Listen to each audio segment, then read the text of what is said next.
All right, it is Reaction Monday. 4 straight dubs for the Texans. Texans get a win in Indianapolis, and it comes with a little bit of controversy. Landry, Cody Stoots with you. We hope to see you this Friday live. Next Friday, we'll be at Spanky's, the usual spot, as well as on the 2nd of January. So Spanky's next week. This Friday, though, we are going north. Yep, BB's, Tex Orleans in Kingwood, right there off of 59. So you don't want to miss out on that one. Same deal. Arrive at 3, live at 4, live broadcast this month on the 5th and the 19th. So get you some fantastic Tex Orleans cooking. It'll be the Voodoo Happy Hour while we're there. And, of course, when crawfish season gets here, they're going to be your crawfish destination. So BB's, Tex Orleans, we want to see you there on Friday up there in Kingwood, up to no good.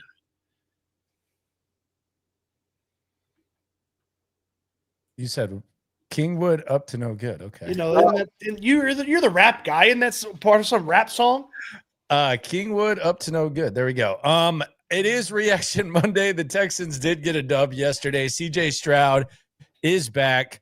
All is good. Right now it's shaping up for the Texans. They have not one but 2 paths to get to the playoffs. Biggest takeaways from the dub yesterday, the 4th straight. And now the Texans are the top team in the hunt. To me, this is a game that they would have lost earlier in the season. And it's a game that it feels like they did lose a bunch of times earlier in the season. Like this style of game where the defense had a really good performance with a couple of hiccups here and there, and the offense had failed them a bunch of times earlier when they played this style of game. Certainly the first 3 losses, and then you think about the Seattle loss as well. Certainly with failures on 4th down as something to think about too, but yeah, they won this one. They pulled it out. And I do wonder if some of the close games where they did pull it out have kind of helped them in some of these close games finally turn the corner. But ultimately, it comes down to this defense gets the job done. And they did an excellent job for the most part in this game. And the Texans are able to pull this one out. Yeah, that CJ Stroud looked really good. I don't think that, I talked about the Jags game and how I thought Mills was it was an ideal thing for him. I don't think they win this game with Davis. I think the trade-off of CJ Stroud, I think it was kind of on display where he perhaps holds the ball a little bit longer and makes plays. He was really, really good on 3rd down. I mean, it wasn't a scheme thing. He was really, really good on 3rd down.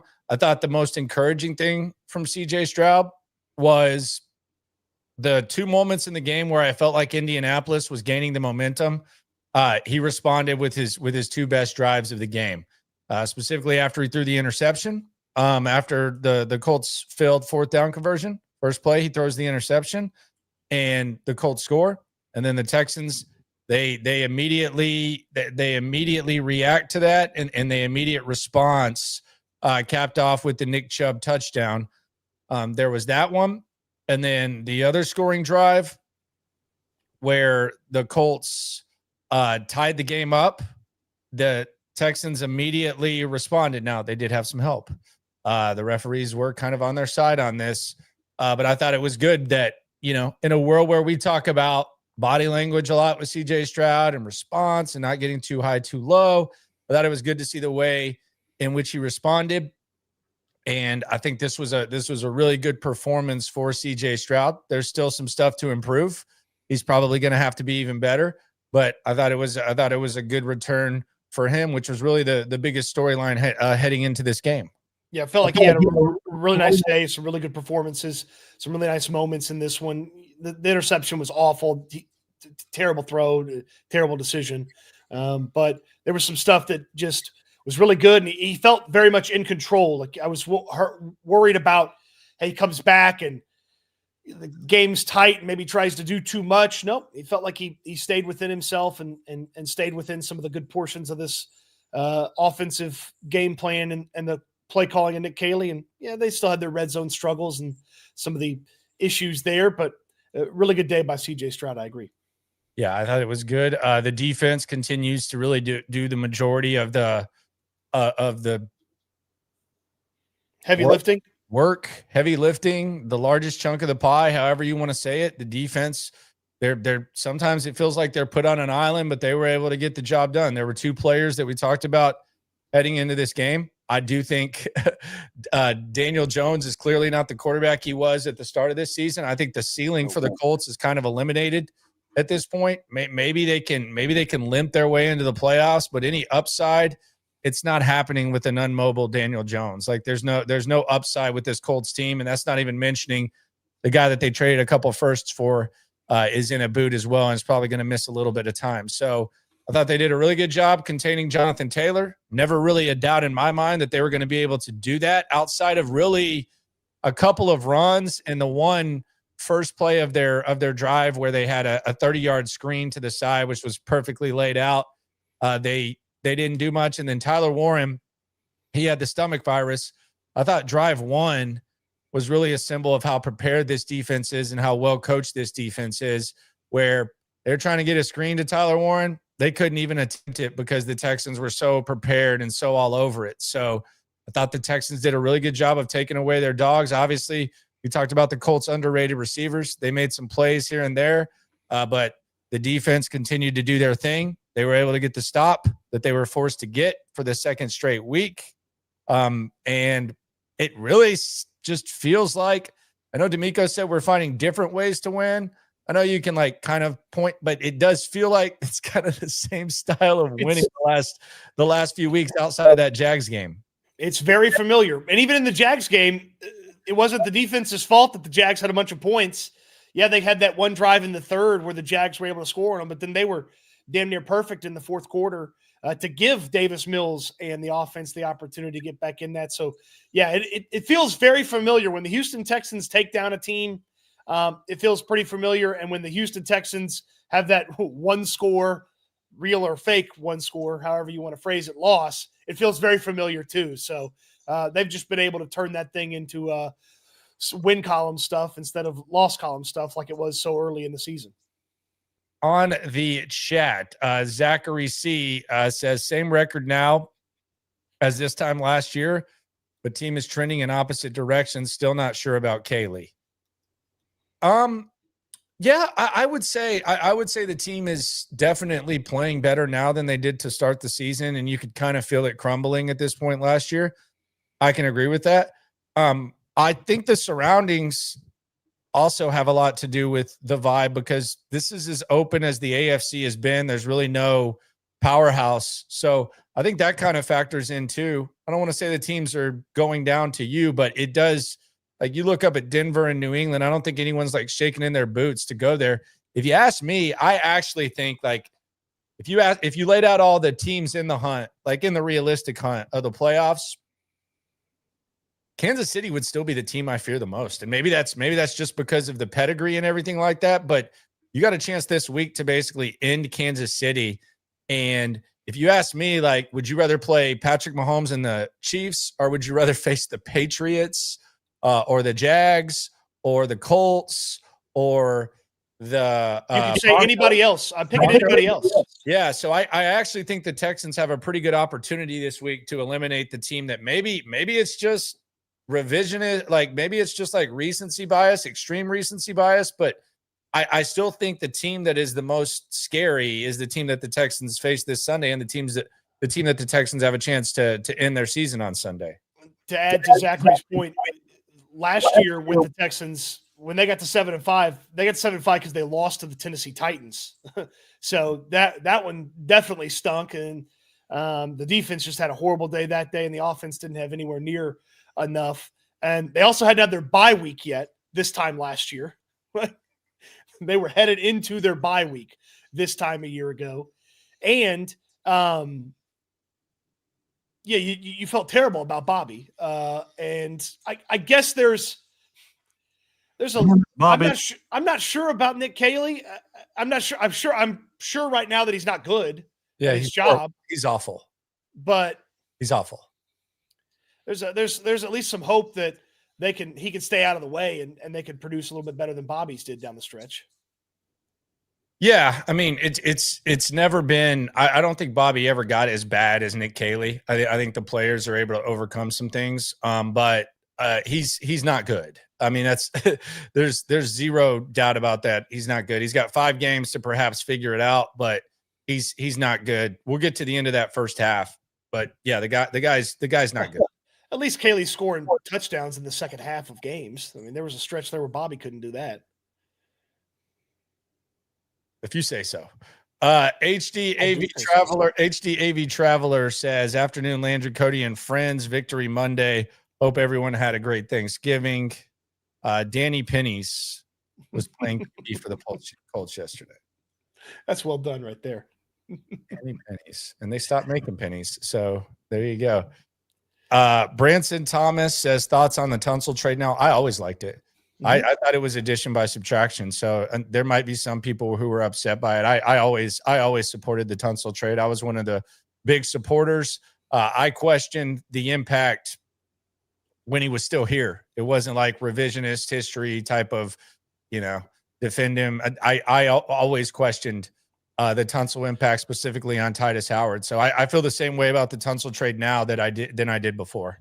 Well, and they're finding ways to protect the quarterback. I mean, they did it well with Davis Mills while he was in there, and they found some ways to protect CJ Stroud yesterday. D'Amico Ryans had some praise for their ability to pick up blitzes and how that's gotten better here as the season's gone on. And they're finding ways. It's not nearly as bad as it was to start the year. Imagine that, getting Laken Tomlinson out of the lineup might have helped. Inactive Laken Tomlinson. Not going to hurt my feelings. Shout out to TDECU for sponsoring Reaction Monday. TDECU, best in the game. Shout out to them. If you want to get that fresh new Texans debit card like Cody did, like many of you did, I'm more of a Buc-ee's guy because of the discount on the gas. But you can get that at tdecu.org/Texans. You get 15% off the team shop. Membership, though, is required, insured by NCUA. It's a beautiful card. Less than 20 minutes, you can get in and out of a TDECU location, or you get the process started right there online, tdecu.org/Texans. Wiggles Ming says, with Reed out, do we need safety help? Honey Badger today said he would love to play for the Texans. He's a podcaster. He's not even a football player anymore. Honey Badger's done. He's also kind of Petrie-like. I think we probably see Jalen Mills now. I would think that Jalen Mills gets Jalen Reed's roster spot if Jalen Reed is indeed done for the year, which I expect that he is. The report is he broke a plate in his arm. That was already there. Yeah. Obviously. Duh. Dipshit. But yeah, God, I'm an idiot. But yeah, he broke a plate. He broke a previously. Did you see the Colts put that plate in his arm and then they broke it? Those sons of bitches! They will never get away with this. Yeah, but I don't know. I don't really. Normally, I can guess a time frame, but I don't know what re-breaking plate in arm time frame is. Can he go out there like one of those wrestlers and just have a giant cast on it, like when the wrestler has their broken arm? I don't know. I mean, they're hanging by a thread at the safety position. By the way, another ob I have, the Guardian cap was made for Jalen Petrie. It just looks appropriate. It looks goofy as hell on most guys, but on Jalen Petrie, it just looks really appropriate.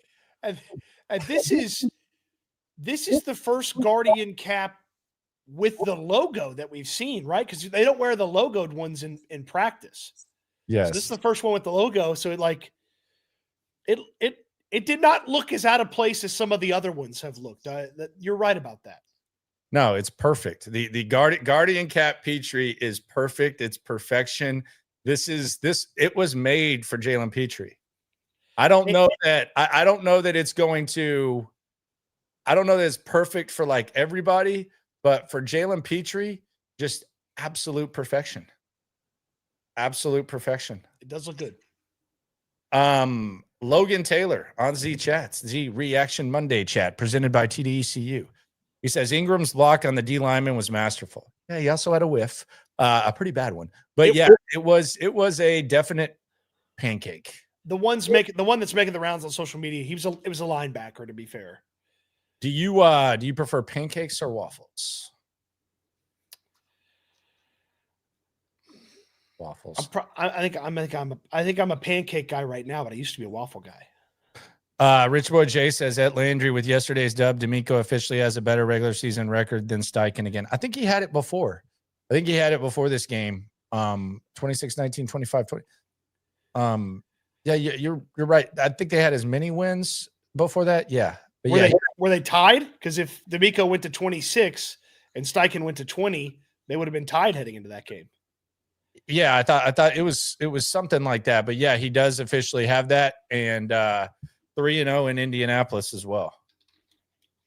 3-0 with 3 different starters at QB. How about that? Yeah. Yeah. Elbert says the Stroud boys are officially back. Also, Stingley deserves some love. He now has 4 or 5 games where he holds the opposing wide receivers to less than 10 yards. I think he's allowed a reception in the last 4. Is that the stat? Yeah, something like that. Yeah, they targeted him a handful of times, only allowed a little bit of a reception. When does Stingley not get love?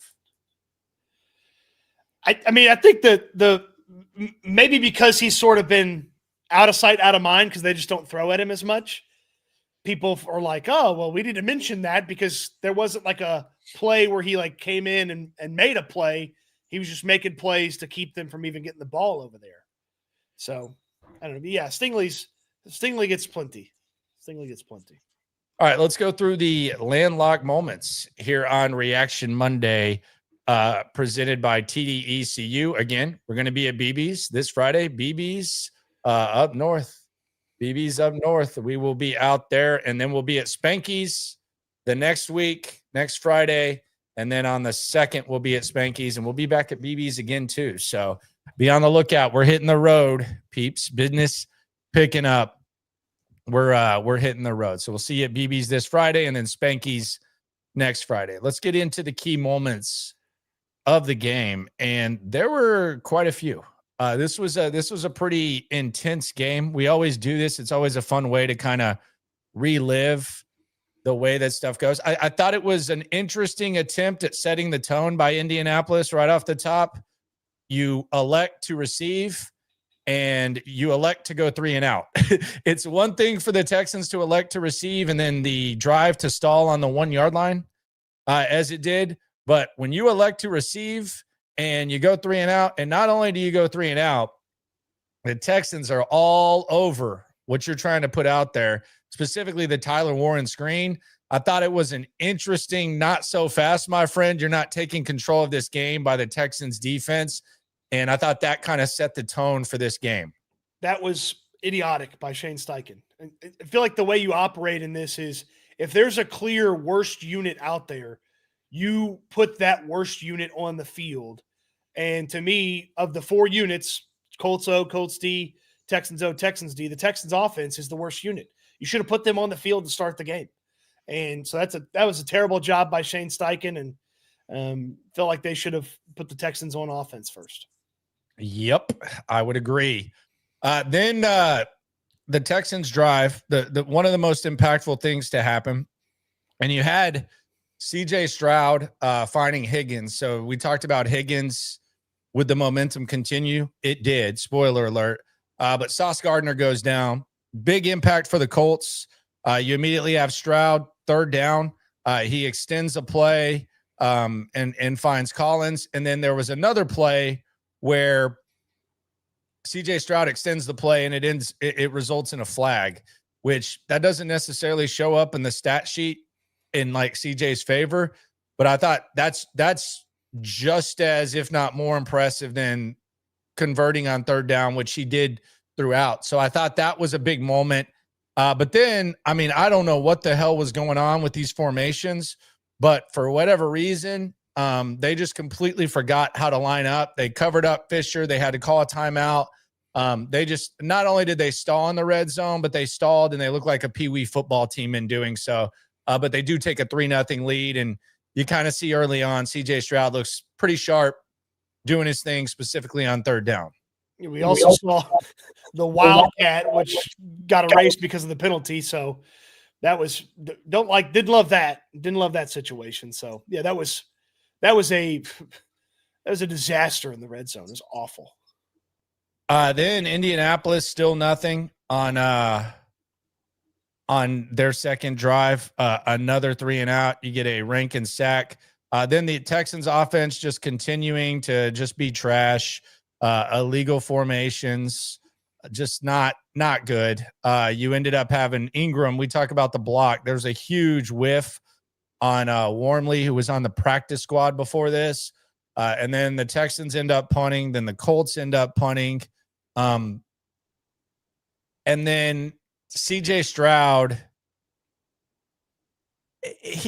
this moment, it didn't end up being that big of a deal, but it did make me think. And this was on the Texans' third drive for those of you following along at home.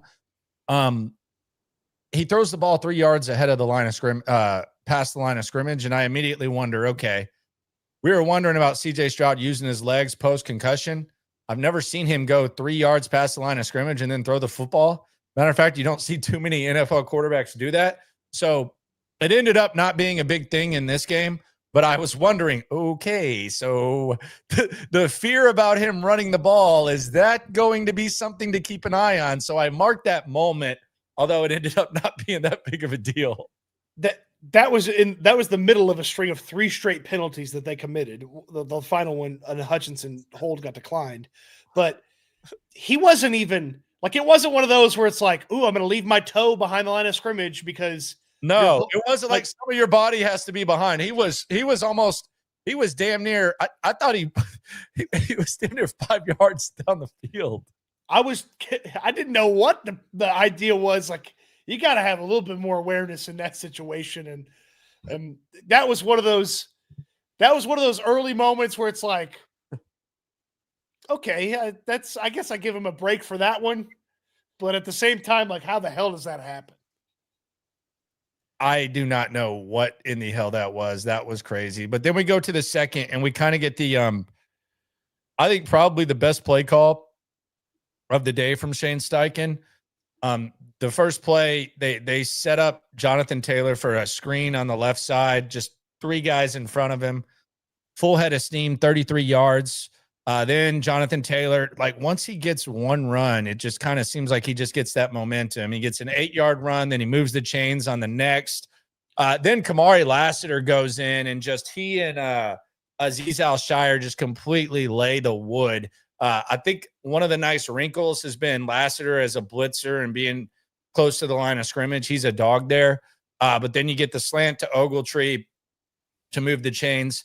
Then Jalen Reed goes down, and on 4th and 1, tight end QB sneaks would be a theme today. Tyler Warren lines up, and I don't know if he missed it. I don't know if the center just snapped it early. Don't know what went down, but the Colts end up botching the 4th down play. And at that point, you kind of feel, okay, the Texans might have some momentum. Very next play, CJ Stroud, worst throw of the game. He throws an interception, and that momentum gets killed. And then Indianapolis ends up scoring a touchdown to take a 6-3 lead as they miss the extra point.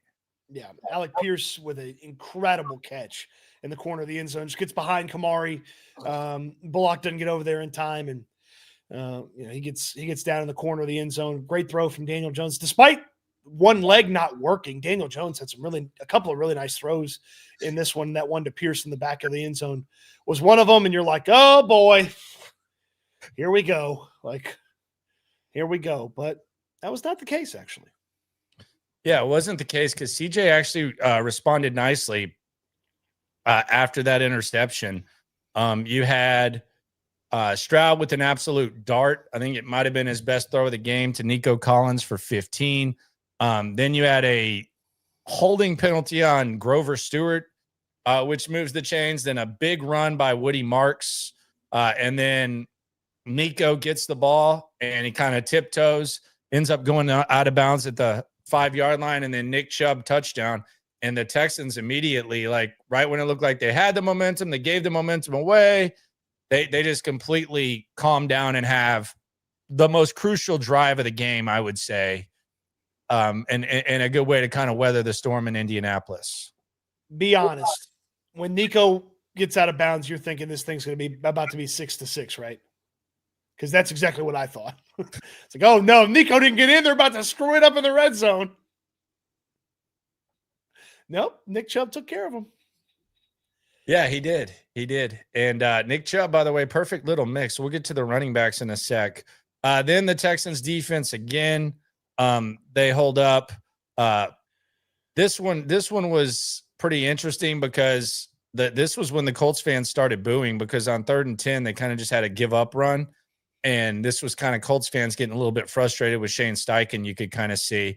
And then this is where JJ Watt gets frustrated. And this is where, if you watch this show, if you listen to this show, we've talked about this even when they were winning, that, and most of you know this, the way that they handle the end of the second quarter is mind numbing, because there's no feel.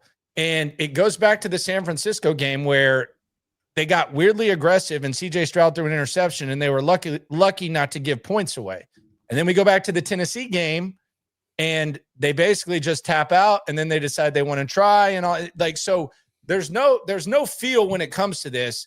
And JJ Watt said he didn't understand the plan.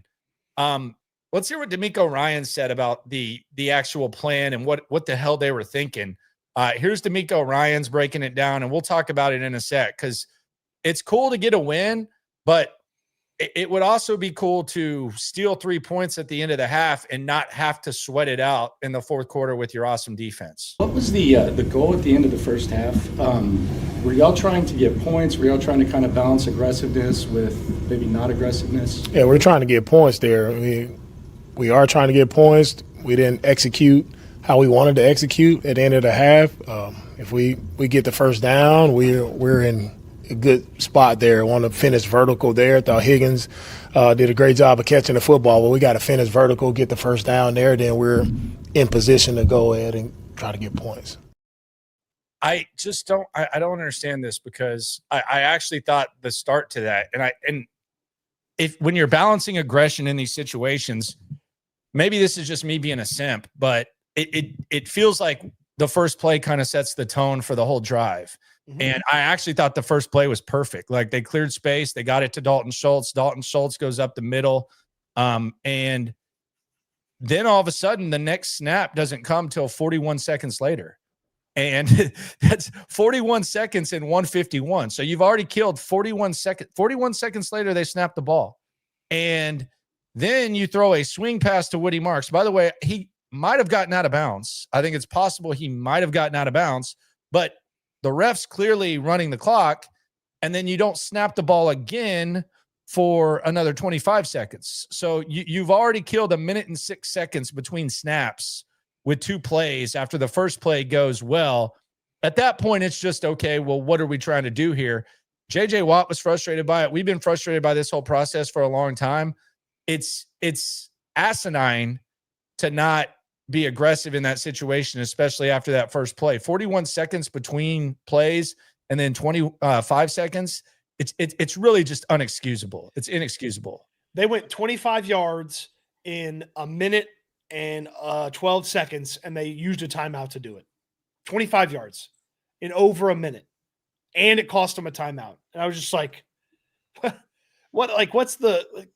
To your point, what's the plan? Like, when Woody Marks gets tackled in bounds on that swing pass, you have to call that first timeout there, and then you have to give yourself an opportunity to run some good, run some 41 seconds between snaps is too much, though, brother.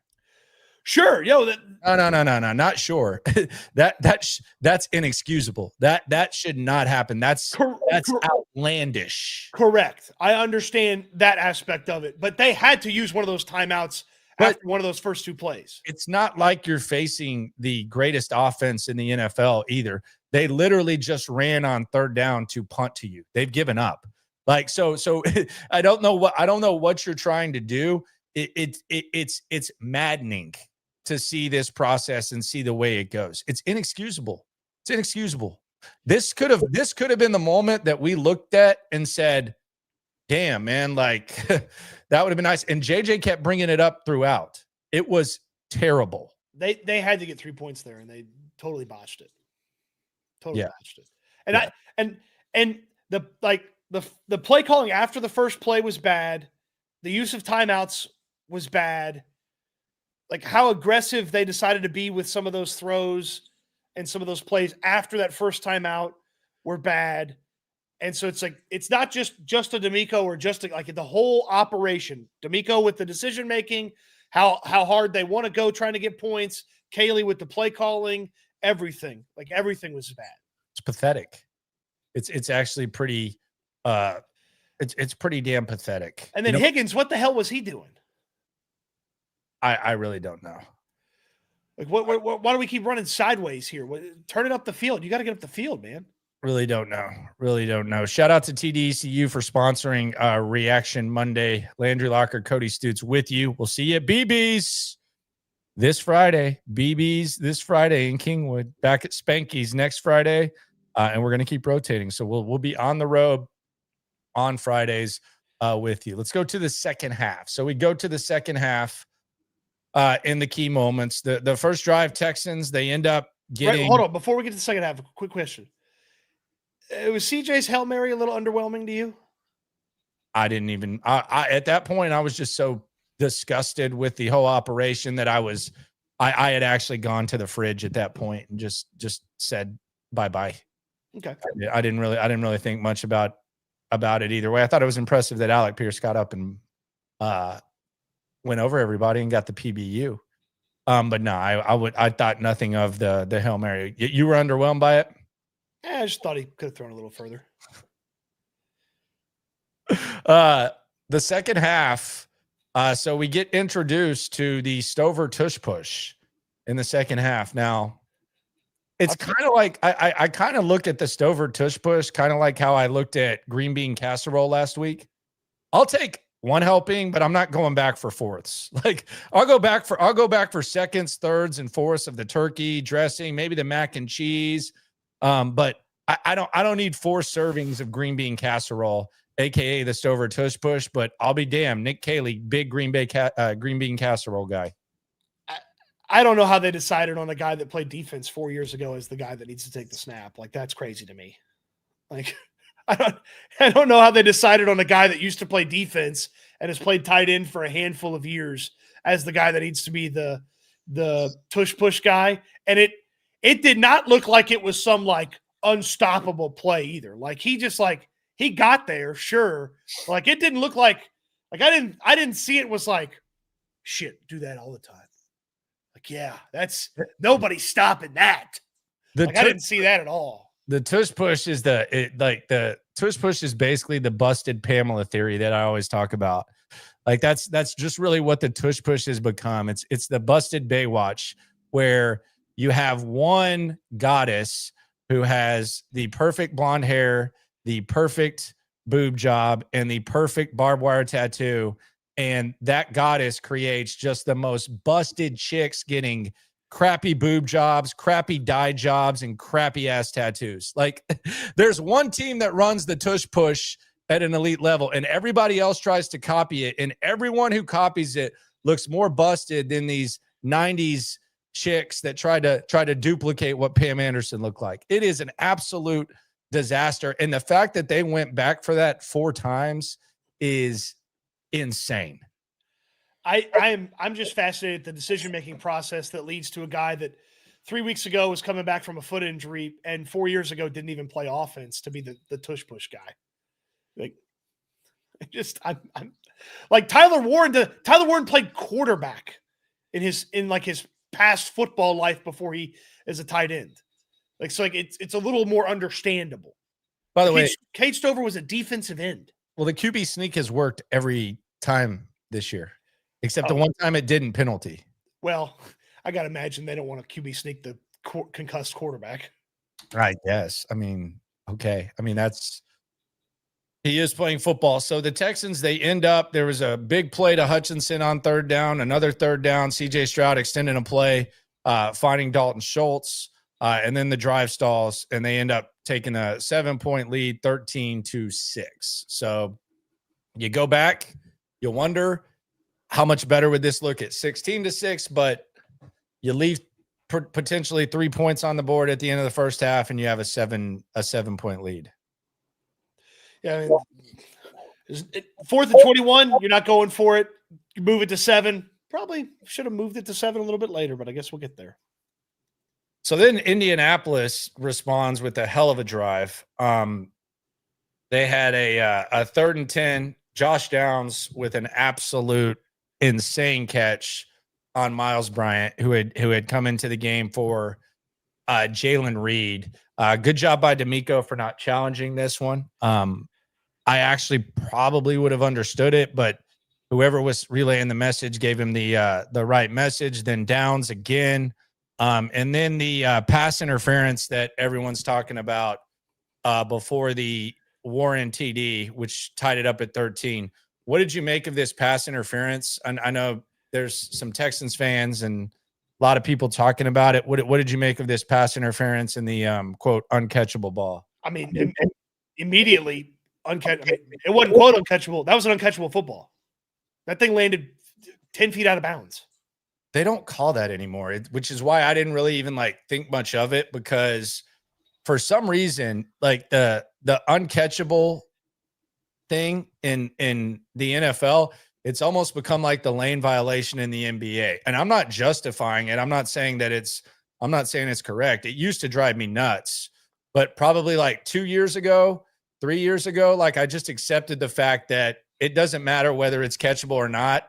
When they call pass interference, they call pass interference, much like a lane violation in the NBA. Eventually I just stopped bitching about it. And that I agree that it wasn't catchable 100%, but I can't even remember the last time I saw a referee in an NFL game actually pick up a PI flag because the ball wasn't catchable. So I agree. It's just, I don't, for some reason, I don't know if it's just a coincidence. I don't know if it's something they tell them not to do, but for some reason they just don't call it. Yeah. The other thing too is because of some of the calls in this game, there was a pool report and an interview with the official after the game. This play was not asked about. So clearly it was a Colts person that went and asked, because they all been asked about the plays that were negative for the Colts, not this one. That was, I mean, it landed nowhere near Alec Pierce. Nowhere near. Yeah. So do I agree that there was a moment where it was worthy of calling a penalty on Kalen Bullock? Yes. Do I believe that it was pass interference? It should have been a spot foul? No.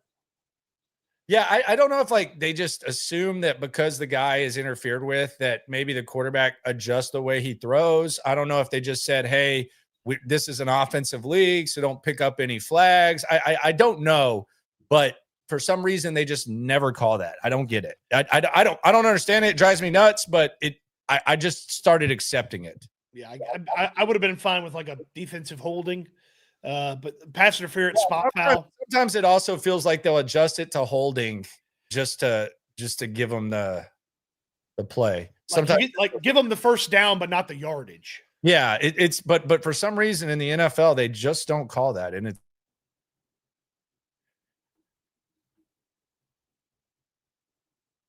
Yeah, I was sitting there going,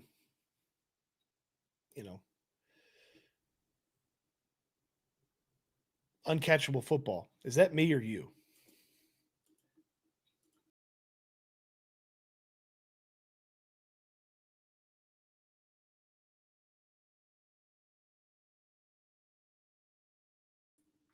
All right, well, we wait for Landry to get back in here. Who's got the bad internet now, bitch? All right, well, we was waiting for Landry to get back in here. I mean, that was just one of the many things that were controversial in this one. And we'll talk about the different penalties, but pass interference penalty against the Texans. You had the pass interference penalty against the Colts that was a little iffy. You had the field goal. You had some moments where Will Anderson got just tackled in this one. So, yeah, there's plenty of controversy coming out of this one. And the way I said it, the way I thought about it was, well, now I know how the Chiefs feel. Yeah, and the controversy is on the immediate next drive. You have the Texans 3rd and 15. By the way, already 3rd and 15. Delay a game would have pushed you back. They missed the delay a game. Then they call a phantom pass interference. The Texans get another opportunity. Then a Nico Collins reverse touchdown and a extra point that some feel probably shouldn't have counted. as well. You sprinkle that in, and immediately there's controversy. Look, I think it's valid controversy. I think the Texans got away with one here, and it's the same way that the last time the Texans went to Kansas City, we said that the refs kind of hoed the Texans. I think the Colts kind of got hoed here. I 100% understand the complaints from Colts fans feeling like they got hoed here. I would say that pass interference is a ridiculous call there. Again, if they wanted to call the holding, he did grab his arm, but it wasn't like he grabbed his arm and forced him to fall down. So the Oscar goes to Xavier Hutchinson for the acting job on that. Because if Hutchinson doesn't fall down, I don't think he gets the call. And then ultimately, this is about as good as it's going to get because we are not the official standing under the goalpost. The ball has to be inside the goalpost. This is a end zone view from the back end zone online. The ball is inside the outside of the goalpost. So, it counted. Should it have been close? No. Kaimi should hit that thing right down the middle, but it counted. So no controversy there. Not for me. The pass interference was totally bogus, though. That was awful. And delay a game. But I don't think that the pass interference called against the Texans should have been called. So, it kind of felt like a makeup call almost. So then we go to the start of the fourth, and this was the bend don't break defense that really kind of took it home for the Texans. Tim Settle with a roughing the passer of Daniel Jones, hit or miss on that one, could go either way. Then Azeez Al-Shire gets banged up. And then on 3rd and 6, you had the Jalen Petrie pass breakup. Now, Shane Steichen elects to kick the field goal. I support this decision, but I don't think everyone in Indianapolis agreed. I thought the field goal was the right move there.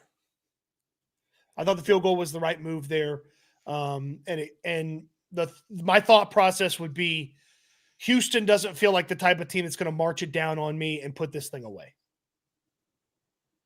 Yeah, that's how they felt, and rightfully so. Although the Texans did make it interesting. CJ to Nico immediately for 29.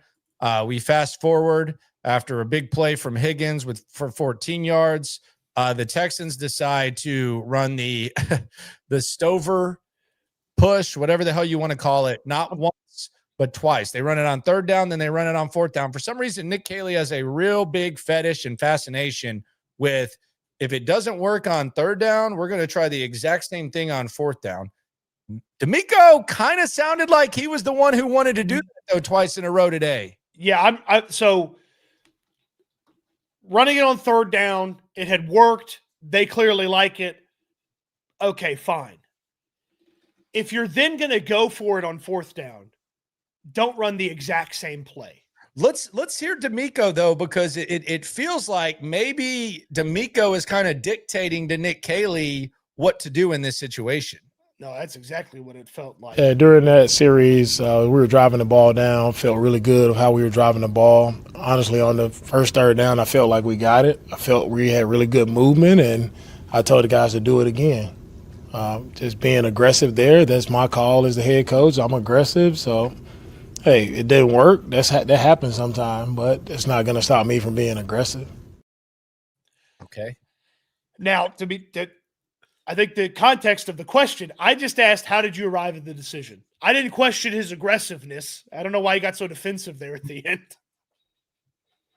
Just, how did you arrive at the decision to go for it? And then to run the same play and to have the coach, the head coach, walk over to the offensive coordinator and say, run the same thing again. Nick Caley's going to have to, he's going to back it when he talks about it. But if you're going to go for it, call a different play. I didn't support going for it, by the way. I would have kicked. No, I'm kicking every time. I've made my stance very clear. It's not about if it works or if it doesn't. D'Amico's telling on himself when he says that, by the way. So when D'Amico says, if I get it, then everyone's going to say this and that, he's telling on himself. He's projecting what's not reality with the people that are criticizing him. because you just look at the way he talks about the Trevor Lawrence slide and hit versus the CJ Stroud slide and hit. Like D'Amico does that he's projecting when it comes to that. I made it clear 4th and 1 every time I'm kicking. I've watched this team in the red zone enough, especially to get a 7-point lead. I'm kicking every time. That's me. Don't care about the situation. 4th and 1, kicking every time. The end. It's not like you get a first down and you have the ability to eliminate the clock either. Like if they get the first down, they then still have to go score in the red zone where they're not good at scoring the football. I know that was the thought process they had was, oh, we're going to go score and make it a 2-possession game and put this thing out of reach. Okay, I get that, but like if this was, again, go up 7, trust the defense to keep them not only off the board for the touchdown, but keep them out of the end zone in case they went for 2, I guess. But to not go up 7 there and kick the ball off and then trust the defense, and then to just still trust the defense and put it on them in a disadvantageous position, that was wild to me. Yeah, it was pretty wild. On the chat, we'll get to the soups in a sec. Mr. Finger Guns, I'm laughing at you, but don't take it personal. He says kicking does nothing right. 4 points or 7 points, you still got to keep Colts out of the end zone.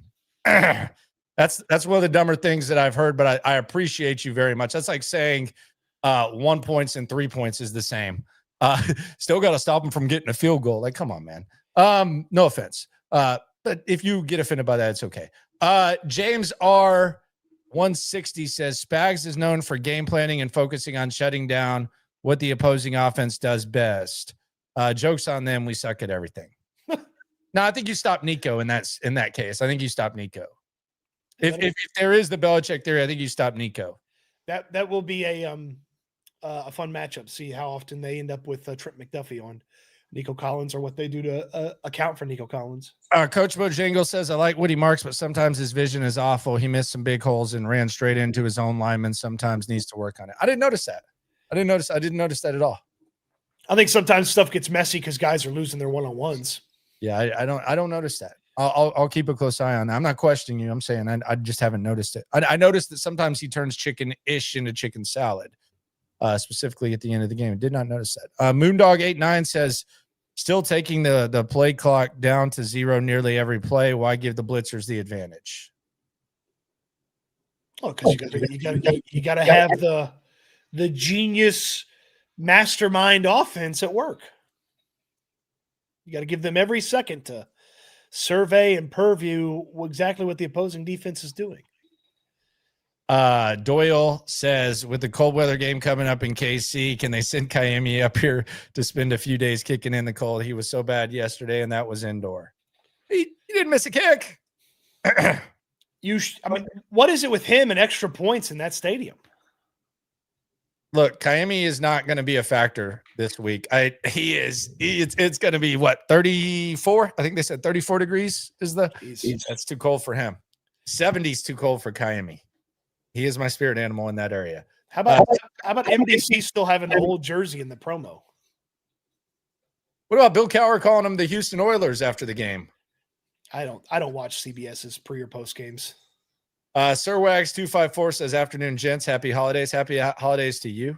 Good to see you, Wags. Wags.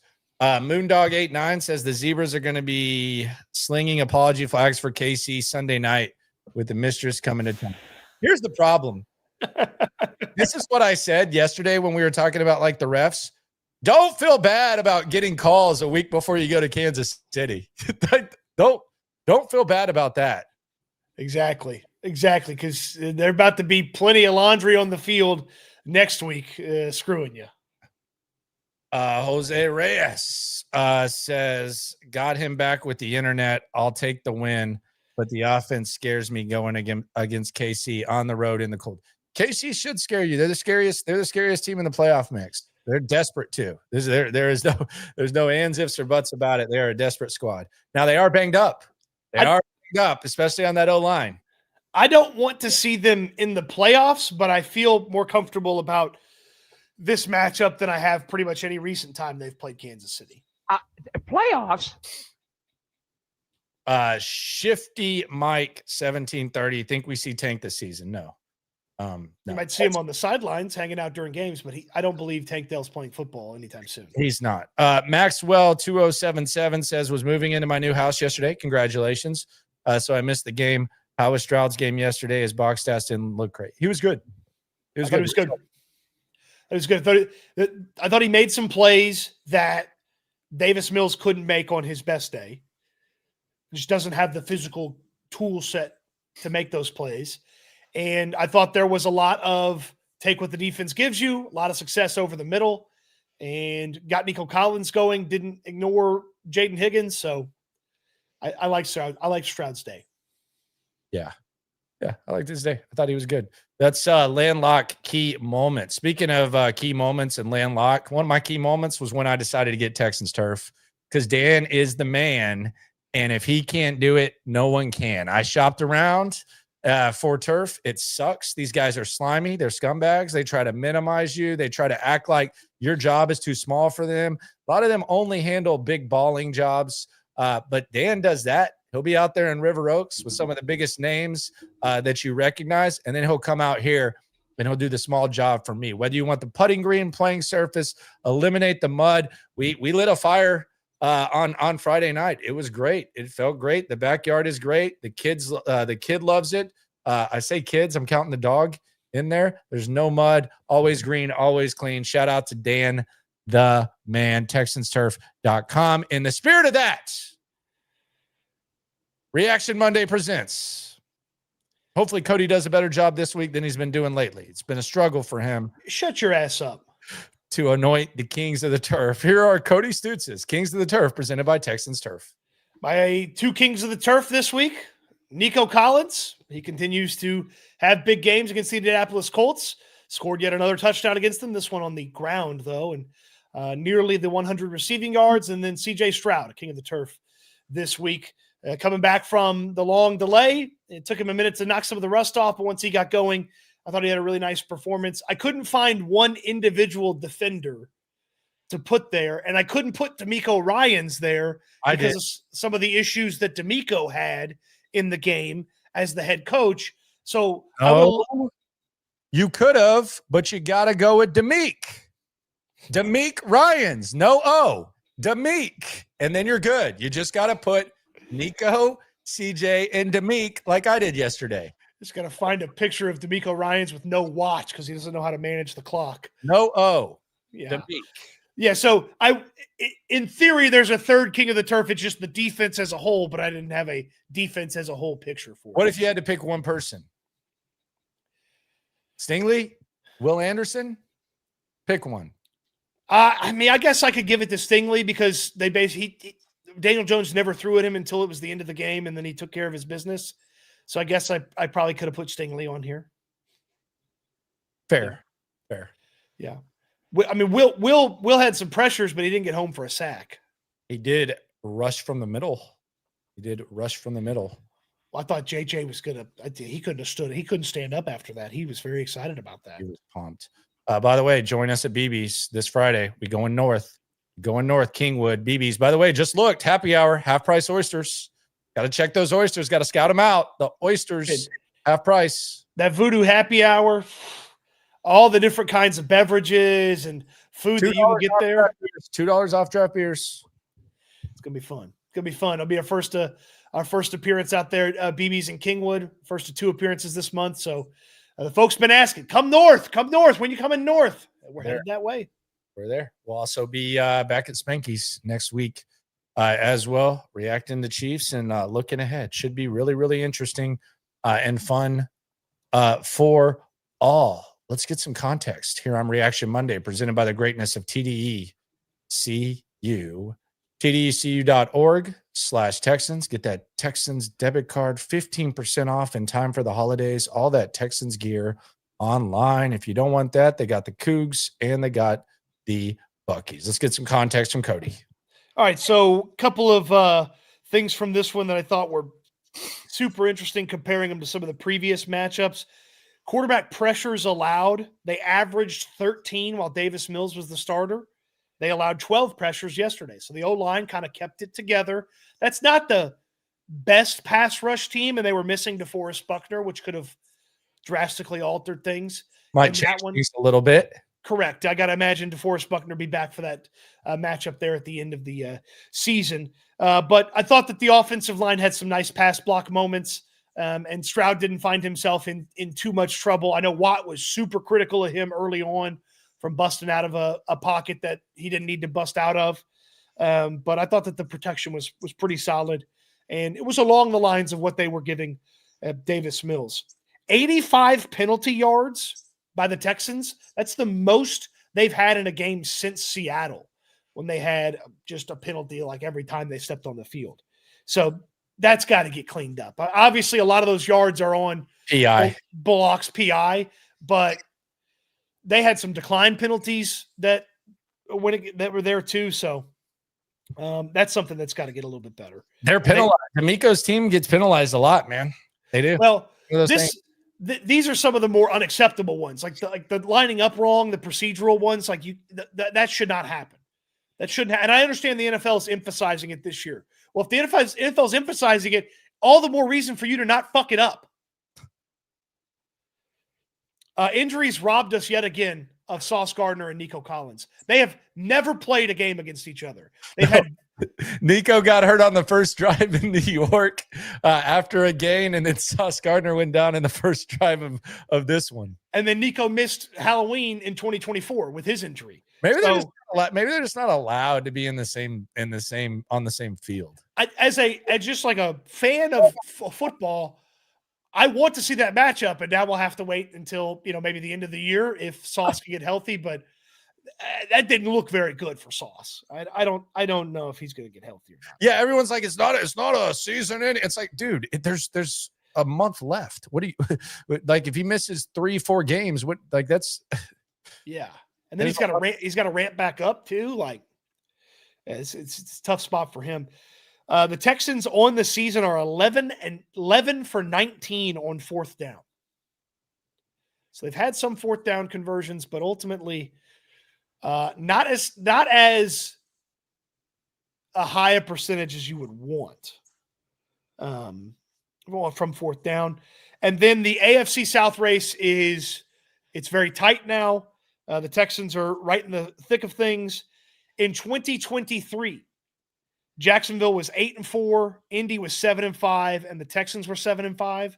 Here 2 years later, Jacksonville's 8-4, Indianapolis is 8-4, and Houston is 7-5.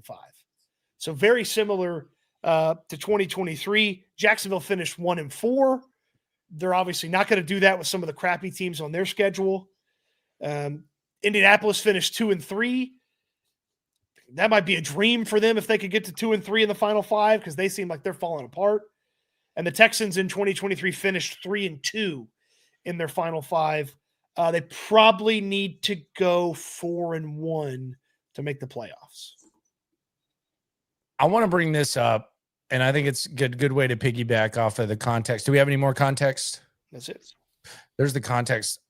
So where is your localized rooting interest? Where should the localized rooting interest be for Texans fans that want the best possible scenario for the Texans when it comes to Jags or Colts? Because right now you have two paths. The Jags schedule is just insanely easy. They really have one tough game. And they got the two head-to-heads with the Colts, which is not going to be easy, starting this week in Jacksonville. But what is the ideal scenario in these two matchups in regards to the Texans' rooting interest? This is very simple. It is very simple, and it's very easy to explain. You need the Colts to beat the Jaguars once, and then you need to beat the Colts. And then you don't have to worry about any tiebreakers. Well, it's got to depend on what the Texans do, though. Obviously, the Texans have to take care of their business. But as far as what you need, because if the Jaguars win out, you can't catch them. If the Jaguars win out, you can't catch them. Mm-hmm. So you need the Colts to get them once, and then the Texans need to take care of their business. They need to beat the Colts at the end of the year. See, I disagree. For me, I think you want the Jags to beat the Colts twice. And my reason is this, because if they beat them twice, and the Colts actually have a more difficult schedule, the Jags schedule is such to where there's a chance that they just fall a game back and you have the tiebreaker, but your schedule is tougher than theirs. I think if you just completely eliminate the Colts and then you have a chance to end their season, it pushes a team below you in the hunt and it gets you into the playoffs. If the division happens, the division happens. That's great. But at this point, and then maybe you have to go to Jacksonville week for the playoffs. Awesome. like awesome. If you have to start off so for me, it's very simple. The Jags have an easy schedule. If they split with the Colts, because they have that easy schedule and it's easier than yours, I don't know that anyone's going to pick the Texans to win out. So for me, I think you just eliminate the Colts altogether. That gives them 3 losses.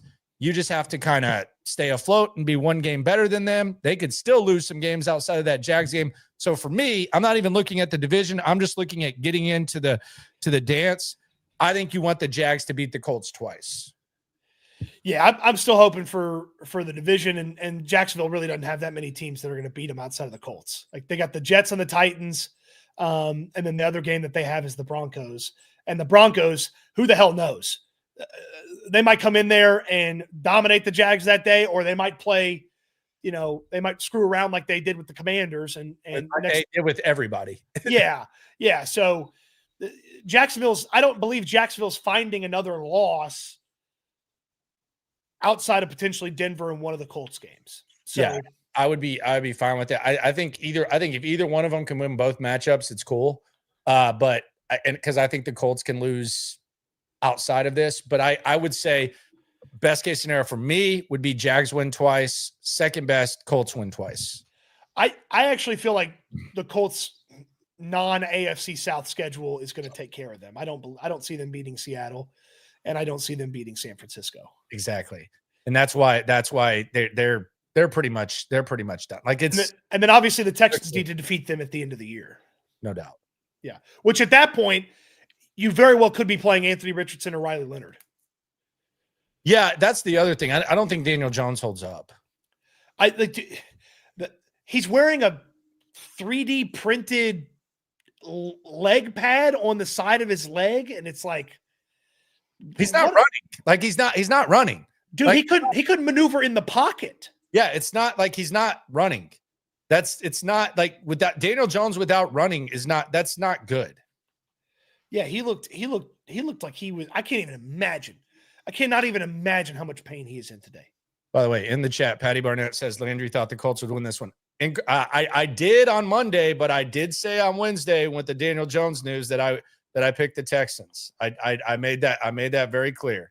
Correct. Yes. As soon as I figured out he had a broken fibula, I did say that. But on Monday, I did think that. I did not know he had a broken fibula. So that did kind of change the way in which I looked at that and seeing this. So yes, on Monday, Texans collected, by the way, today at 6. But no, not as soon as that report came out, it was they're going to lose. Yeah, and you look at Jacksonville's schedule. If the Colts don't help you, really the only other help you could probably get is the Broncos, because the Jets are a hopeless franchise. They screwed everything up winning yesterday. They're idiots. And the Titans. Did you see Paul Kaharski in the locker room with Simmons? No, I saw him with Peter Skoronski. What happened? He looked like, this is literally word for word what he said. How can you convince me anybody in this locker room gives a shit about this team?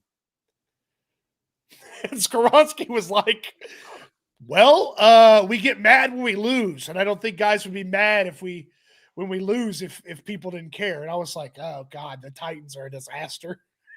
Yeah. I think it's really shaping up right now for the Texans in a big way.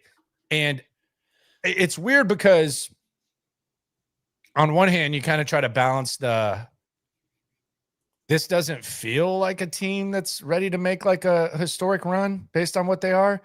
But then you also look at the teams that they're competing with, and it's like, well, who are you scared of? Like once you get in, like who are you really scared of? I think that the one that's the most scary is the Chiefs for me. Still the Chiefs. Yeah, but, and if you do what you're supposed to do, you probably kick them out of the playoffs. Yes. So that to me is what's crazy. Like if you win this game against Kansas City, then Indianapolis or Jacksonville is going to lose, and that will put them at the same record as you, and you possess the tiebreaker over Indy right now. And we don't know I don't know the final verdict on the Jacksonville thing. There's a few other things to go through, but that puts you at the same record.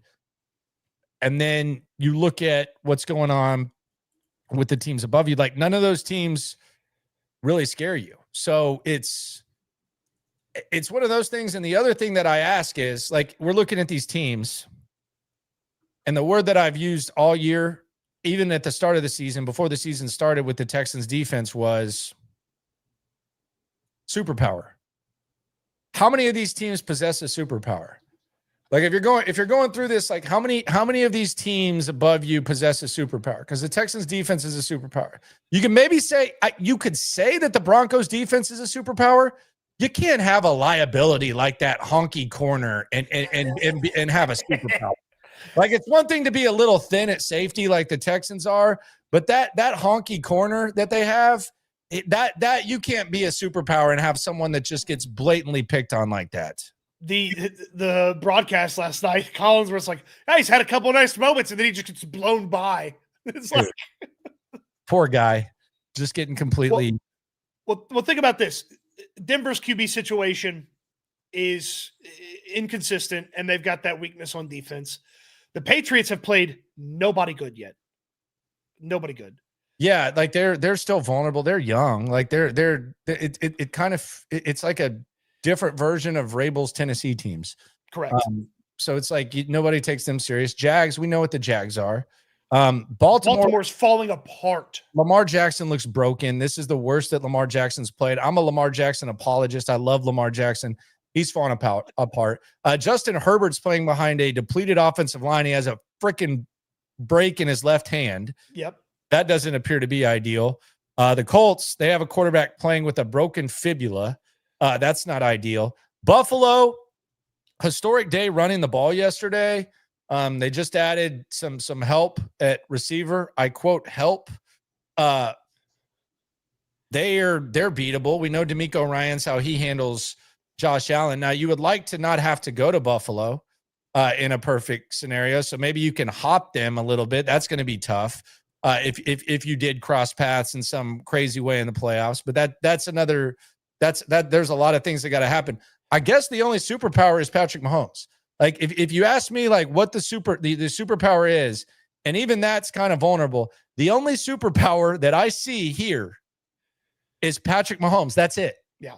And these are good teams. The Texans can lose to all these teams. Don't get me wrong. The Texans could lose in the regular season to two more of these teams that they play. Yeah. So I'm not saying that. I'm just saying, when you're talking superpower, I think the superpowers are going to be on display this Sunday night, when the Texans defense takes on Patrick Mahomes. Yeah. So that's where I'm at. By the way, I saw something really weird in the locker room. I think I can pull back the curtain on this. I don't think this is snitching. I don't think this is like some sort of secret, but what did Alpha Aaron do? Oh, he did nothing. Hey, bro, Alpha Aaron here. Although he does always, like, he can't just have a normal conversation sometimes. Like, someone got a haircut and the guy's like, yeah, I got a haircut. And he's like, yeah, you know that guy who cuts all the players' hair, bro? And I'm like, dude, my man just got a haircut. Like, we don't need to turn this into like some sort of story about an agent or something like that. But that just got to happen. Shout out to Alpha Aaron. No, I saw that EJ Speed had a delivery, and we saw after the Texans faced the Broncos, what Broncos player sent like 5 jerseys to players? Benito, he sent it to like everybody. Yes, that's a very Oklahoma thing of him to do, by the way. But he sent like 5 jerseys to players, including Danielle Hunter. But I saw that EJ Speed was getting a jersey today signed, and it was a Keon Coleman jersey. Cleanest jersey I've ever seen, because he didn't even play. Is there some sort of connect there or something like that? My guess is same agent. Maybe they work out together. I don't know. But do you still send the jersey if you're a healthy scratch? I don't think you do. I think you just get them next time. Yeah, I'll see you next time when I'm on another team. I don't think you send the jersey when you get a healthy scratch. No, they don't have the same agent according to where I look. I don't know that. I don't know how EJ Speed knows Keon Coleman, and I don't know why Keon Coleman sent an unused game jersey to him. On the chat, are you an Apple Jacks fan? Do you like Apple Jacks? You think they're good? It's been probably 30 years since I've had them. Did you like Fruit Loops? I liked Fruit Loops okay. What was your Fruity Pebbles? Yeah, what's wrong with Fruity Pebbles? They're fucking awesome. Trash, bro. Yeah, you're trash. Abjack says if we beat KC, Jags, and Colts, splitting would be the best. If we lose, one of them sweeping is the best. Yeah, there's going to be a lot of scenarios. The reality is if you beat Kansas City this week, I mean, your odds going in the playoffs are probably close to 90. I would think that it's very high. They're close to 90, and you eliminate the team that you fear the most. It's not like usually like in a normal year, you have to beat Kansas City at their best to extend your season. We don't know how they're going to react and how they're going to evolve after this year. It's going to be a real pivotal time. But like you normally have to do that, right? Right. They've literally been to every AFC championship game since Mahomes has been there. You can end that streak. Like you literally end that streak this Sunday. I know it's a regular season game. I know it's not playoffs, but you literally end that streak. And there's something else I want to be thankful for. It's Thanksgiving. Thanksgiving's over, but you get what I'm saying. It's the season of being thankful. And I just want to express how thankful I am in regards to this Kansas City matchup. It's on Sunday Night Football and not the CBS game of the week, so I don't have to listen to Tony Romo. You have no idea how thankful that makes me. You have no idea how thankful that makes me. Tony Romo is the worst thing going on with the NFL right now. It's not close. He's the worst thing going on with the best league in sports right now, and we don't have to listen to him. Amen. Shout out to Apple Jacks. Just a quick look here at Kansas City after the Texans, because obviously KC loses. They're at 7 losses, and they could win out. But Los Angeles? They have no tiebreakers. They literally have no tiebreakers. You would be the only team in the playoff mix that Kansas City has a tiebreaker over if you lose them. They have no tiebreakers. None. Right. So you beat them, they get to 7 losses, and then they have Los Angeles, the Chargers. They have at Tennessee, and then they have Denver on Christmas, 4 days after playing Tennessee, and then they finish with the Raiders. So 2 tough games in those final 4 for Kansas City. If you beat them, the likelihood that they're getting in there with 7 losses is just so low. So you take care of business Sunday night in Kansas City, and you eliminate the demon that is KC. John McClain's chain says Fruity Pebbles are fire, so you have some support there. I was not shocked to find support for Fruity Pebbles. They're fantastic. Yeah, so there you go. And so are Dino Bites, which is the knockoff brand. Yeah, the knockoff cereals are the same. There's really no big drop-offs on any of them, being honest. And you get more for less. You get just giant bags of them. What about Frosted Flakes? Man, I haven't had Frosted Flakes in forever. When's the last time you had cereal? I had some Fruity Pebbles earlier this year. I just was like, it was like a Thursday night, and I went to the store and bought a thing of Fruity Pebbles and some milk and ate the whole box.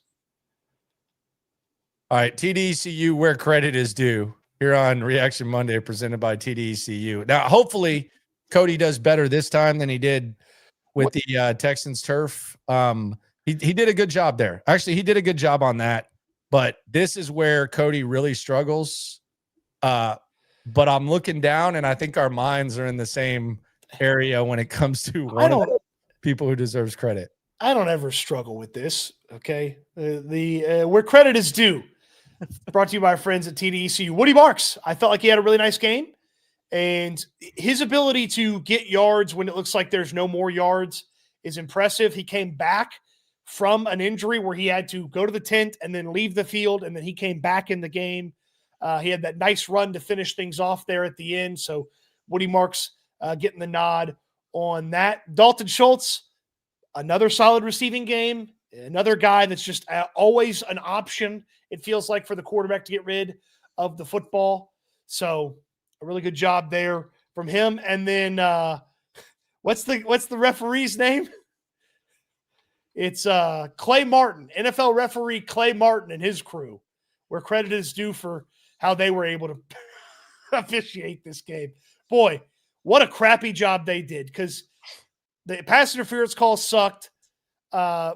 Will Anderson just got tackled by offensive linemen like 3 times. The Texans got away with some holds. What a crappy crew they were. But it benefited the Texans, so where credit is due to Clay Martin and his crew. I don't anticipate Clay Martin's getting a big assignment in the postseason after this. Yes. So there's your where credit is due, brought to you by our friends at TDECU. Learn more at tdcu.org/Texans. Membership required, insured by the NCUA. Yep. All right. So Fruity Pebbles cereal. Cody ate a whole box on one stick. What did you do? Put it in a damn mixing bowl? Yes. So the thing with Fruity Pebbles is I don't like them when they get soggy. So you put a lot of Fruity Pebbles in just a little bit of milk, and then you're just kind of refilling the Fruity Pebbles so they always stay somewhat crunchy. High-grade marijuana called Kush on the streets. Gracious. That is wild, dude. That is wild. I'm not proud of it. I'm being honest with you. No, I like the honesty, man. But I like Honey Nut Cheerios too. That's probably my favorite cereal. I like some Special K at this point in my life. A little Special K, some of those like intense HEB. Like, do you get the Special K flavors, like the different ones, or you just get the OG? Yes. They got like chocolate, blueberry, strawberry. Like some like with the nuts and stuff. Like I think honey nut Cheerio is good, is really good. And then Raisin Bran Crunch, which I know that's gonna get hated on, but Raisin Bran Crunch goes ham, dude. Jeez. Thank you, right there. Hey, Dime28 knows Raisin Bran Crunch. Thank you. You better wrap this thing up. You got to get to dinner here in a few minutes, Grandpa. Raisin Bran Crunch. Dude, look it up. It's good, man. What are you getting at Luby's? Square fish? Blue man, brother. All right, so let's go through the positions. Thoughts on CJ Stroud's return? I thought he was good. I'd give it a B plus. I give it a B plus. I thought he was good. Good on third down. Good at extending plays. Did everything you needed to do. Reacted to adversity at a high level. Still got to keep an eye on the willingness to run. The throw 4 yards past the line of scrimmage, a little bit interesting, but I thought CJ was good. It took him a minute to get comfortable, and then once he did, I thought he had a really nice performance. So good job. RB thoughts, Chubb and Woody. Good mix. I know some of it was Woody was out, so Chubb had to be in there, but I thought a good mix. They're not overusing Nick Chubb, and then Woody Marks is getting it done as the running back one for this team. I don't know that that's a role I want him to play for the majority of his career, but if they find him a good complement next year, he's going to be an even nicer player than what he is already. So I really like watching Woody Marks take care of business.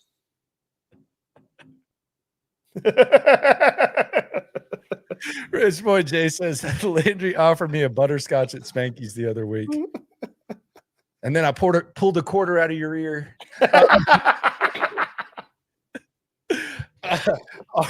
RB thoughts. I mean, I think this is the best mix. I'm not gonna lie though. I'm not trying to be too crazy, but like on one hand, I praise Woody Marks for being a tough son of a bitch, just like Dalton Schultz. And I like the fact that he's able to end games. But I just want to say this, and this could be a glass half full, half empty, which we get to in a sec. So maybe this is a little bit early. I need to see more in the pass game from Woody Marks. It drives me nuts. I don't get it. It's annoying. And they are paper thin at this position. They are paper thin. I praise him for being able to get hurt and then step back on the field. And I praise Nick Chubb for taking care of his body and then like kind of minimizing the usage to where it seems like they found a perfect mix. But man, they are paper thin at running back. Well, there's not anybody to go get either. Like, Jawar Jordan going to come up and help you? I don't think so. JJ Taylor, he's probably on someone's practice squad. And Joe Mixon's not coming back, folks. So there's your Joe Mixon update. It ain't happening. Wide receiver thoughts. Nico Collins continues to be a nightmare for the Indianapolis Colts. Felt like Xavier Hutchinson had some nice moments. Felt like certainly Jaden Higgins had some nice moments. Got to turn that thing up the field when you got that opportunity, though, Jaden Higgins. And Christian Kirk had a catch get wiped out by one of the procedural penalties. Yeah, it was nice to see Higgins continue his momentum. Nico Collins owns Indianapolis. Nice to see him get in the end zone. Xavier Hutchinson, good job by him. I still want to see a little bit more Noel and Christian Kirk's just there at this point. He is the 2025 version of the Randall Cobb signing. Tight end thoughts. Dalton Schultz. I think his toughness kind of sets the tone for the rest of this team. He actually leads the team in receptions at this point. I actually think the blocking's gotten better. You go look at the Nico touchdown. Good blocking by he. And Cade Stover actually made some plays in the pass game. I'm not going to lie. I'm not the biggest fan of this QB sneak thing, but Cade Stover was fine. Yeah, he caught the 2 passes that were thrown to him, so that was good. Didn't catch the 2 passes that were thrown to him last week, so that's improvement. Offensive line thoughts. Want to get your O-line thoughts. They had a couple leaky moments, but overall, I felt like they had a pretty nice day. It was in line with how they had been protecting Davis Mills, and it's a little bit better opponent than some of the guys and some of the teams that they played while Mills was in there. But I thought they had a pretty nice day, and I thought there were some moments where Stroud didn't necessarily take advantage of what was there, and I thought there were some moments where he had to kind of make something happen because guys were missing. But they're still not the offensive line that DeMeco Ryans hopes they're going to be with that short yardage movement. On the chat, Ricardo, we'll see you at Spanky's next week. We know that. Will we see you at BB's this Friday? TBD. Out there, Kingwood. We know he always makes it to Sharpstown. The 12th and the 2nd are the upcoming Spanky's. BB's this Friday. It says Mills CJ talk is dead finally. I don't know about that. I don't know about that. I feel like it kind of intensified, strangely enough, after that game. Every time CJ made a mistake, I saw people in my mentions or just on that I follow, Davis Mills. Davis Mills. Davis Mills. Come on. Doyle says, all you rich people in your name brand cereal, white bag / black letter, Tasty O's for the win. I mean, I just call them Fruity Pebbles, but I don't buy Fruity Pebbles. I buy Dino Bites. So. It's Hector says, did y'all hear about Honey Badger curious to come back and play for the Texans? Was he serious? I don't know. He's probably just kidding. But that would be a no for me, dog. Yeah, I'm a pass on that as well. Yeah, that's a no for me. D-line, they contain Jonathan Taylor. Not as many sacks, but I mean, when you hold Jonathan Taylor to what you held Jonathan Taylor to, solid outing from the D-line. I'll still give him an A, even though there weren't that many sacks. A really good performance, and they got in there and put some heat on Daniel Jones a couple of different times. I know that it didn't convert into sacks, but with a guy like him playing with one leg, pressure is probably enough to affect some of those plays. So good job by the defensive lineman. Linebackers, I'll say the same. They contributed to the Jonathan Taylor work, and they also contributed to the Tyler Warren. Neither one of those guys really killed you. There was the one touchdown to Tyler Warren. Hey, that happened. They were close to the end zone, but I mean, neither one of these guys hit their props if you're looking at sleeper and the props. So I would say solid effort by them. Yeah, the linebackers, the defensive line combining on, let me see if I have it off the top of my head. I think it's 14 of the 21 Jonathan Taylor runs went for 3 yards or less in that game. That's a really good performance. The linebackers and the defensive line deserve a lot of credit for that. And a little bit more from Henry To'o than we had been seeing, and he didn't stand out in a bad way. So solid job. Christian Harris had a nice special teams tackle. Kind of screamed a little bit. So you can't. I'm just saying he had a nice special teams tackle. Yeah. By the way, special teams, good job by Frank Ross. They needed that. Special teams A. Special teams A. We had an A when Kaimi almost missed a freaking extra point. Yes, we are. A. I don't blame Frank Ross for Kaimi Fairbairn. Like, how does Kaimi not affect the special teams grade? I mean, he made it, so there you go. But Frank Ross didn't teach him how to kick. DB thoughts. Corners, great. Couple hiccups here and there with a couple plays by the Colts, but outside of that, I mean, Kamari Lassiter, absolute dog when he gets close to the line of scrimmage. Derek Stingley putting up all pro type of numbers or lack thereof recently. Kalen Bullock up and down, but he was solid. Some thought he got away with a face mask at the end of the game. Definitely did. And then Miles Bryant. Miles Bryant did a decent job filling in about as well as you could expect. I would anticipate we might need to be on Jalen Mills' watch, though. Yeah, I would think that him and Bryant will sort of share the filling in for Jalen Reed aspect of things. Stingley, obviously fantastic. Petrie had a couple of nice coverage moments. I got picked on once or twice in coverage, but I thought the DBs held up nicely.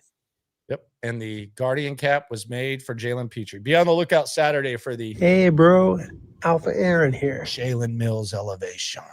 I think he probably just gets a roster spot because I bet you Reed's probably finished. Hey, bro. Alpha Aaron here. Jalen Mills elevation. Does he have any elevations left? I feel like he's been elevated a few times already. All right, let's go to a couple questions.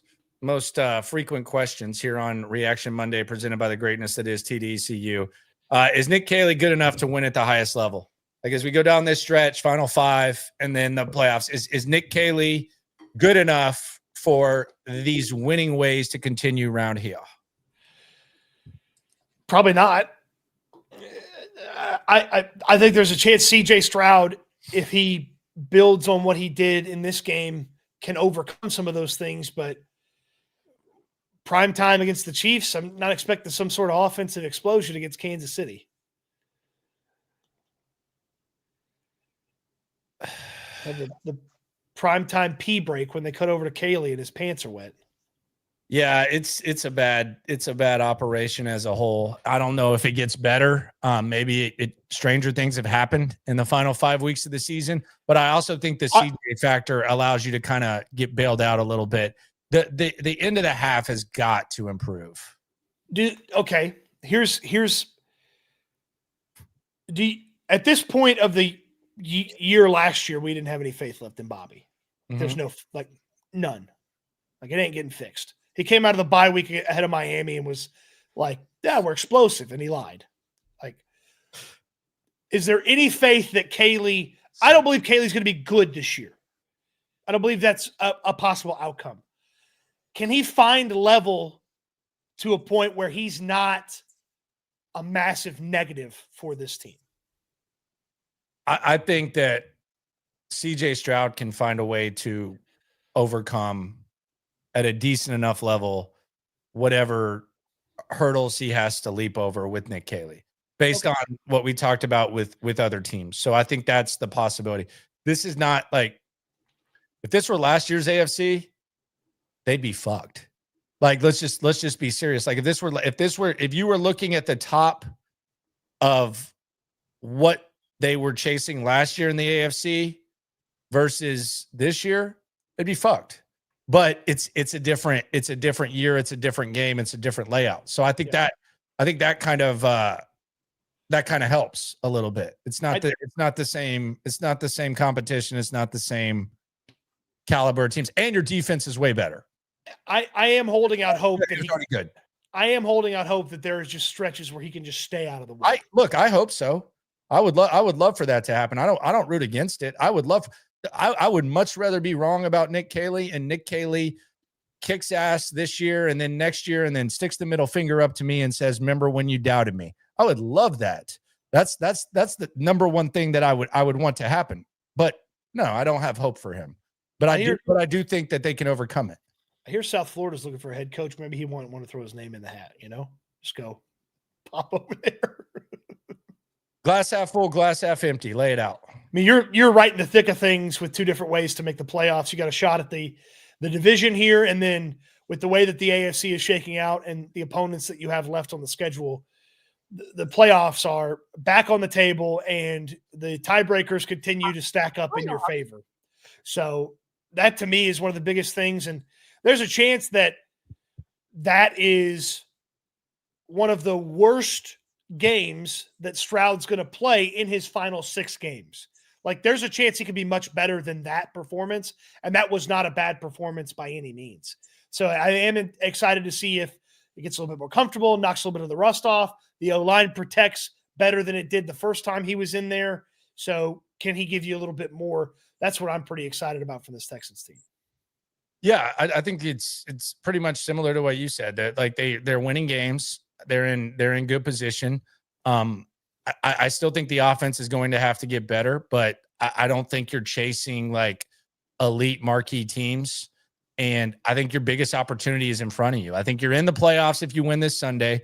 I think you eliminate the team that at least I personally fear the most in Patrick Mahomes, Kansas City, desperate team. And I also think as far as confidence and confidence boosters, I think going to Kansas City and winning, whether their offensive line's depleted, whether it's, Travis Kelce's washed up, like whatever, I think that can do a lot for you. So I think, yeah, you got to be better. But I think if you win this week, it completely changes and reshapes the way things think. And that's not even factoring in that the Indianapolis Colts and the Jags play this week. So it's a fun time to cover this team. It's a good time to cover this team. And whether it was or wasn't, we're going to do it, and we're going to do it to the highest level. And we want to be with you this Friday, Kingwood at BB's, and then next Friday at Spanky's. But yeah, it's a fun time to cover the squad. It's a good time. And Sunday Night Football, Kansas City Chiefs, you effing kidding me? What an absolute fun time ahead. I've never been more pumped for Tuesday where we go on to Kansas City. I'm excited for this. This is a good week. This is as good as it gets. This is as much attention as it gets. This is fantastic, and wouldn't want to be anywhere else. Excited. And it certainly didn't feel like they were headed this way after, Seattle, after that Denver loss. Like, it's like, oh boy, well, they got to get it together, and then they got it together. They're, to quote Dennis Green, they are who we thought they were. Like, they're competing to get in the playoffs. They're competing for a division, and that's where they are now.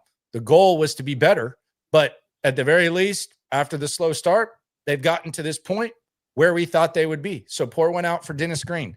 DeRhino on the chat says 2 things. 1, I used to be all about marshmallow mateys. I don't even know what those are. Or marshmallow maybes. No idea. Mateys. Mateys. Marshmallow mateys. Oh, okay. So knock off Lucky Charms? Yeah, knock off Lucky Charms. Yeah, Lucky Charms are definitely better than Fruity Pebbles. He says 2, Cade caught every pass thrown to him. He's the man. Nick Haley has to explain to me, and maybe Cade can explain it too, like how a guy that played defense most of his life ends up as that guy. ESG Soccer says any 16-year-old who plays Madden has better clock management. Most kids who played Madden growing up Madden have better clock management than a lot of NFL coaches. It's a fact. It's just a fact. It's the perfect simulator. 100%. Agreed. By the way, the Rhino says I took the curse off of Frank Ross. I tried my best.